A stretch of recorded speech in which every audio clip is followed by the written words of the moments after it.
ride the little train that is rolling down the tracks to the junction. Forget about your cares, it is time to relax at the junction. Lots of curves, you bet, and even more when you get to the junction. Petticoat Junction. There's a little hotel called the Shady Rest at the junction. Petticoat Junction. It is run by Kate, come and be her guest at the junction. Petticoat Junction. And that's Uncle Joe, he's a moving kind of slow at the junction. Petticoat Junction.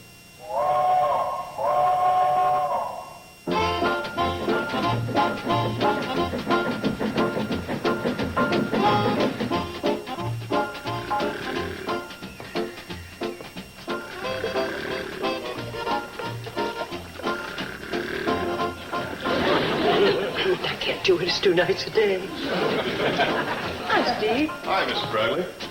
You know if Billie Jo is ready? Cannonball should be here any minute. But she'll be right out. She's baking some sandwiches. Floyd and Charley dropping you off, huh? At Willow Creek. Ah, Willow Creek. That was a romantic spot even in my time. Well, we're just going for the fishing. Oh, of course. But I'm still planning on pot roast for dinner. I'm all ready. Bye, Mom. Bye, dear. I'll say goodbye for you. We better go. Steve. Want to take your pole? Bye, kids. Have a wonderful day. All right. I said it's a wonderful day. Yeah, so it is. You know what, Kate? I think I'll just relax for a change and enjoy it. Why don't you do that, Uncle Joe? Greetings, all. Sure clouded up in a hurry. Homer? Why are you here this time? You'll learn soon enough, Mrs. Bradley, when I call my special meeting. What are you up to? Must I always be up to something? Is that my fate? Always to be suspect in this beautiful little place that I consider my home away from home. Where are you going? To get a putty knife and scrape some of this stuff off the wall.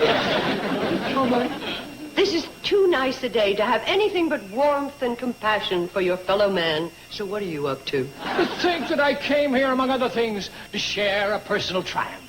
Your personal triumph? That's right, Mrs. Bradley. You'll be happy to hear that I am this year's recipient of the CNFW's highest honor, the Good Guy Award. In the winter, I sure hate to meet the loser. Right here. It's beautifully inscribed.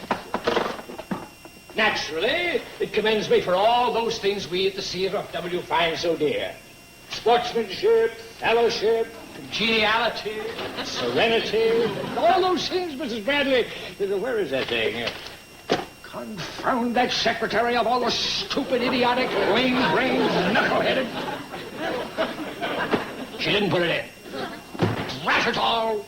I'm surrounded with incompetence. Joel, allow me. It isn't often I get to serve a good guy.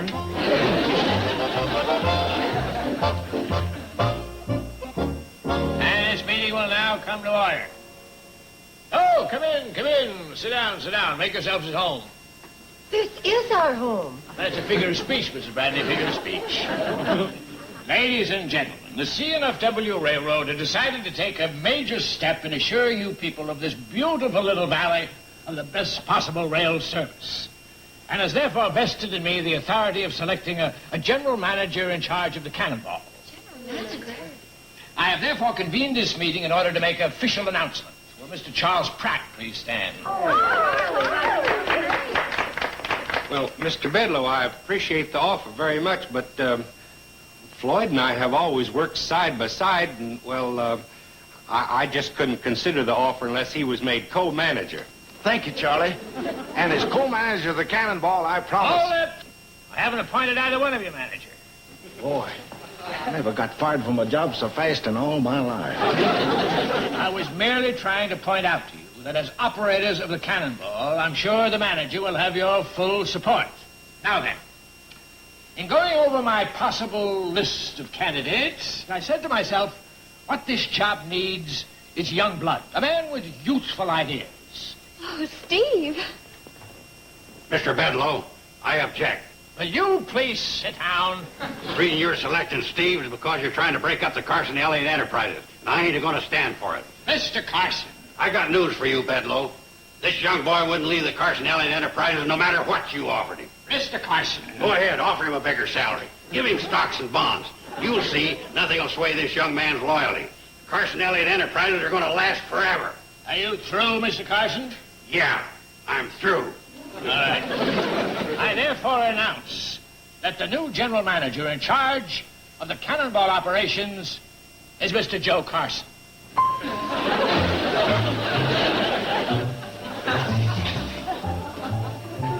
Me? Yes, you. When do I start? How much to pay?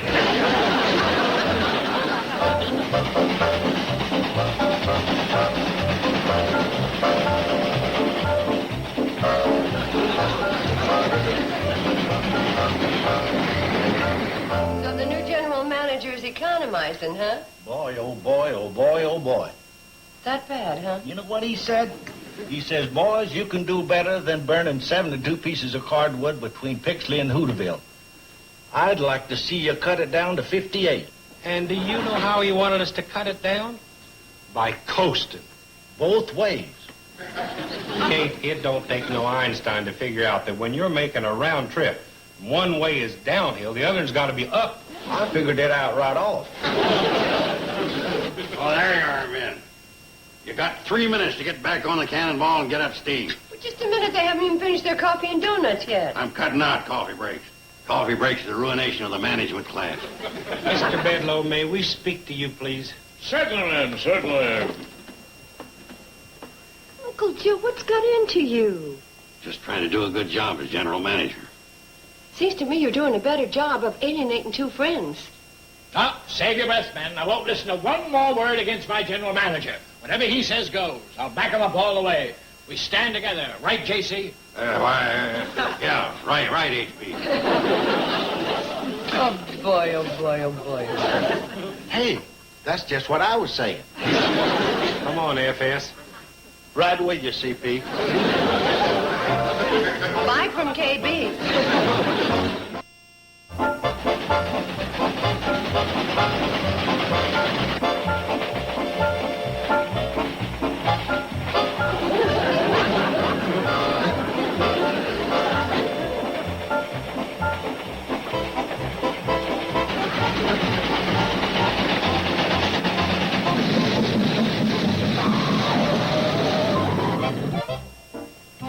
What are we stopping here for? Hi, H.B. I said, what are we stopping here for?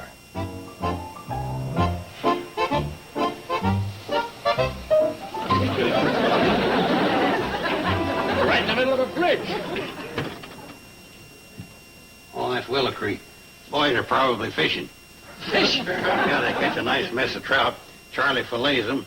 Floyd fries them on the firebox. By the time we get into Hooterville, we got a mouth-watering, finger-licking treat. J.C., we're supposed to be running a railroad. Oh, that's right. I'll handle this, H.B.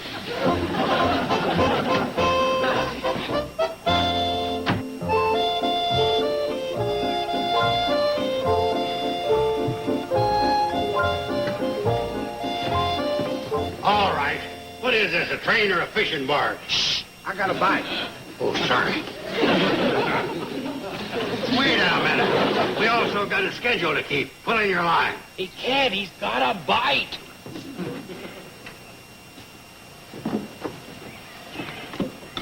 Now he ain't.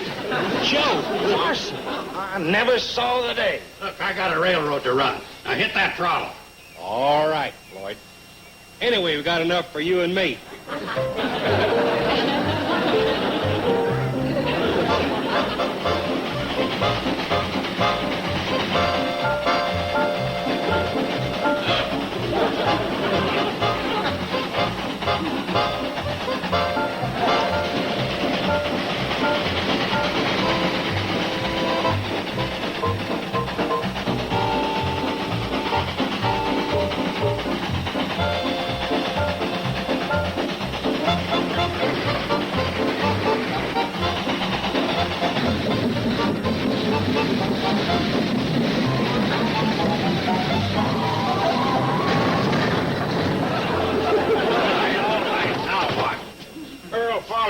now. She's blocking the road. Well, give her the whistle. Why give her a whistle? She's already got horns. I guess general managers don't like jokes. What I want is action. Give her the whistle. Joe, she's grazing. You give her the whistle now, she'll get all bothered, and she won't give out come milking time. Well, what do you expect me to do? Well, why not follow regular procedures? What's that? Well, you get out the checkerboard, play 4 or 5 games. First thing you know, you look out there and the cow's gone. I ain't holding up the cannonball for no checker game. That ought to do it. Yeah, it'll do it. And Earl is going to be plenty mad when his cow comes up a pail short.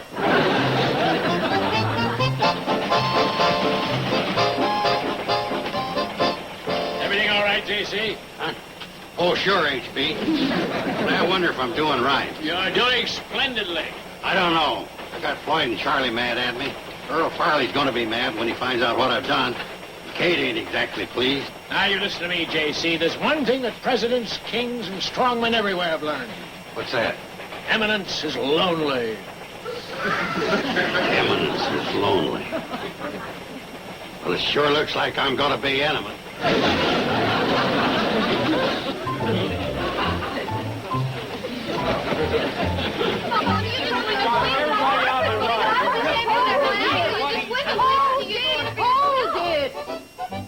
Now, let's have this joyous news one at a time.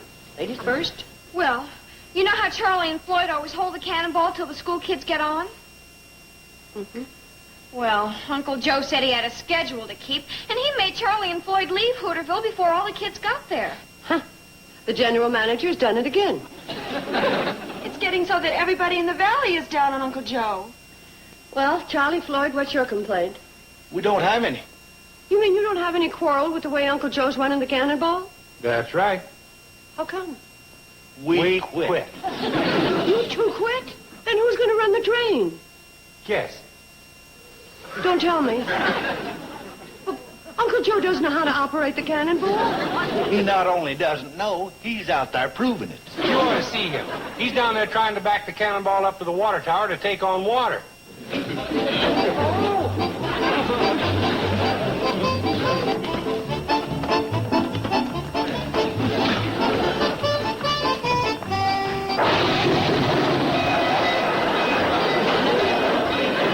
There she goes. Sort of like watching my wife running off with my best friend. If I had a wife and a best friend.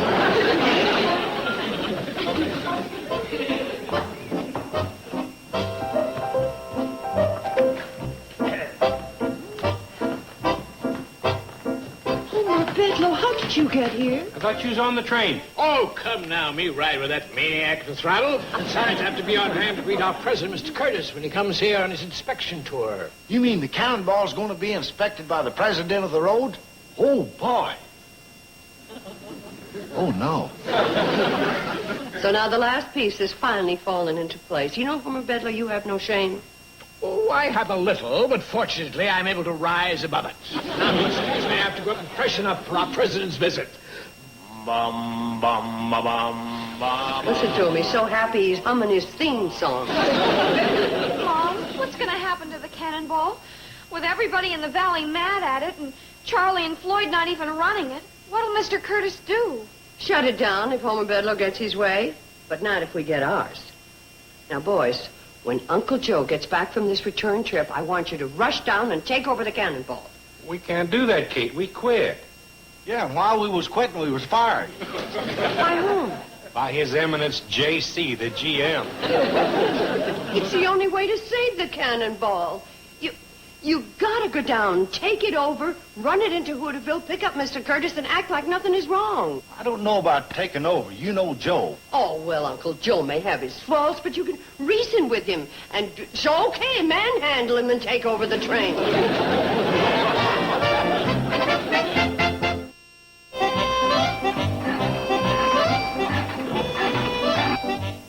Kate, he's long overdue. We ain't ever this late, even for Earl Farley's cow. Well, I just hope that he's Uncle Joe! Hello. We didn't hear the cannonball whistle. Where's your general manager's suit? I'm a working railroader. As for the whistle, I passed a new regulation.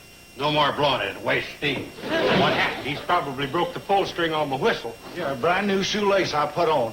Brass tip and all. Don't mind that, boys. Go on down, climb aboard the Cannonball, go into Woodell, and pick up Mr. Curtis. Come on, get along.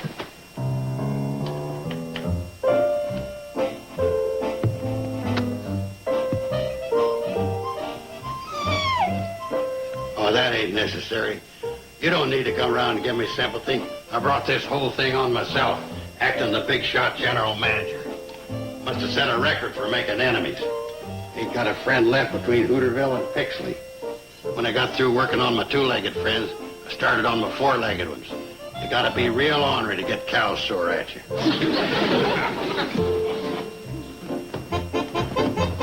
Hey, the Cannonball ain't down on the track. The only thing that's there is the hand car. I'll sneak out the back. That way it'll be best for Kate and the girls. Well, we've had our differences, but if it's all right with you, I'd just as soon let bygones be bygones, okay? Cut out the mushy stuff. Tough enough leaving the way it is.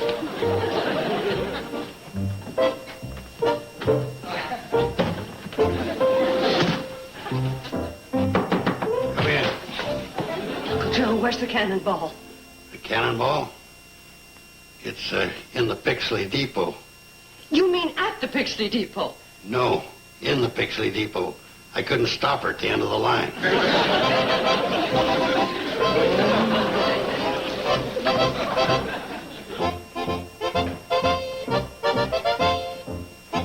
Boys! Hi, Mrs. Bradley. Look who I brought.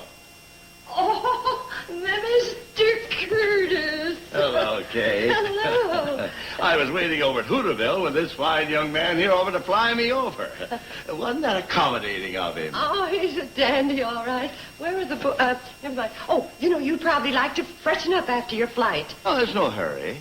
As a matter of fact, I could make my inspection of the Cannonball first, and then... Oh, you tycoon. You are always thinking of business. Instead of that, why don't you think about what you're having for supper tonight, your favorite? Chicken dumplings and wild blackberry pie.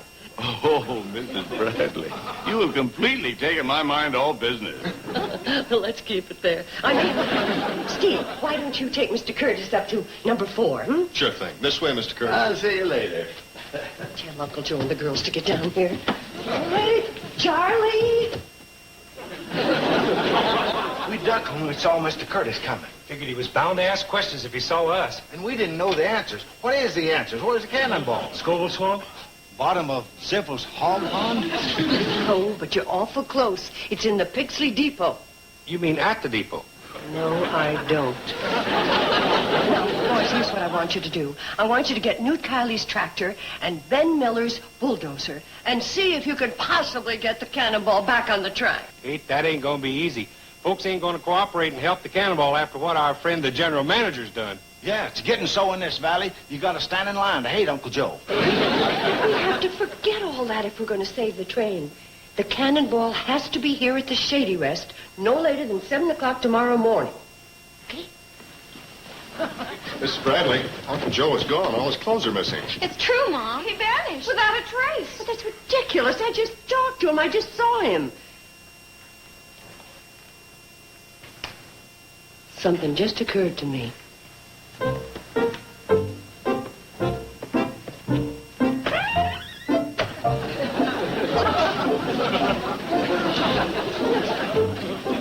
You didn't think he'd run away on an empty stomach, did you? Wonderful dinner, Mrs. Bradley. Wonderful dinner. Thank you, Mr. Curtis. And see, how about taking an after-dinner run on a Cannonball, huh? There he goes, thinking of business again. Mrs. Bradley is right, Bedlow. Now, let's forget business. Yes, but I just I'm thought... enjoying myself with these people. I always do. I'm worried about the Cannonball. I think we should investigate. Cannonball's been running for years. Waiting one more day won't matter. But while we're not doing anything... Say, Mr. Curtis, how would you like to sing some old songs like you did the last time you were here? Fine. I would really like that. Oh, wonderful girl. Steve, come in here. And we have a wonderful surprise for you. A fine baritone. Well, fine, fine. And what would you like to sing? Well, how about Oralee? Remember that? Oh, you're right. And Bedloe, if you are going to pout on key. As the blackbird in the spring neath a willow tree sat and piped, I heard him sing, singing Oralee. Oralee, Oralee, made with golden hair. Joe, I thought I told you to stay in your room. Because the president of the CNFW is here, that's why. That's all the more reason the general manager of the Cannonball should meet with him. What are you going to tell him when he asks about the cannonball? That's all the more reason I should stay in my room. Until Mr. Curtis leaves in the morning. Say, don't forget my breakfast. I want ham and eggs, hot cakes. How can you think of food at a time like this? That just shows I got the making of a real executive. Don't get ruffled in times of crisis.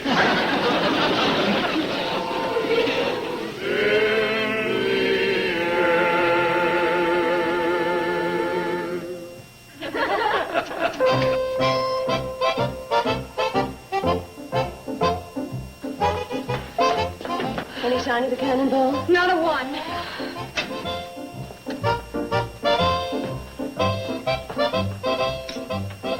More coffee?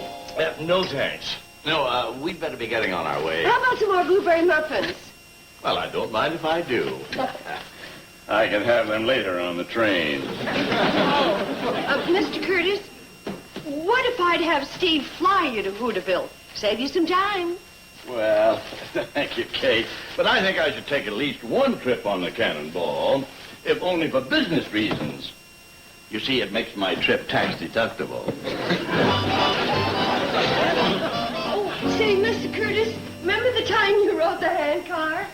Do I? Now, that was a lot of fun. Yeah, we still have it. Wouldn't it be a riot riding it into Hooterville? You know, after a big breakfast, the exercise? Yeah, well, thanks. But when it comes to riding handcars, I think I've had it.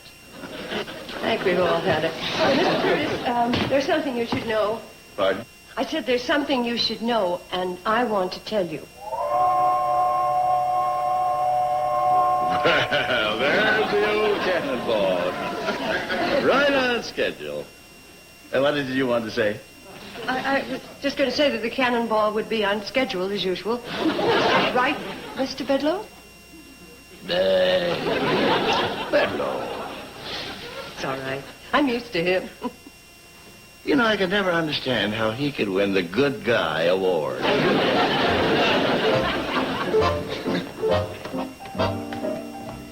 Well, there she is, just as I remember. You know, Mrs. Bradley, that's what I like about your little valley. Things never change. It goes serenely on, day after day. That's right.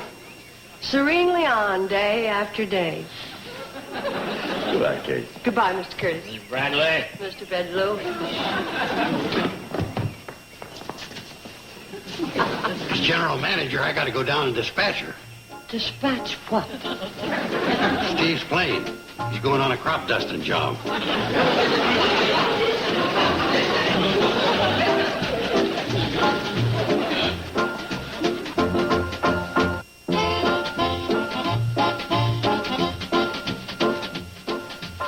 TV Land's Saturday Cavalcade brings you Big Stars, Little Screen, our sampling of Hollywood stars appearing in unjustly forgotten television treasures. This Saturday, tune in for Patrick Swayze, Red Fox, and Rock Hudson in 3 rarely seen programs, starting at 12 noon Eastern, 9 Pacific, only on Nick at Night's TV Land. Now stay tuned for Green Acres, next on Nick at Night's TV.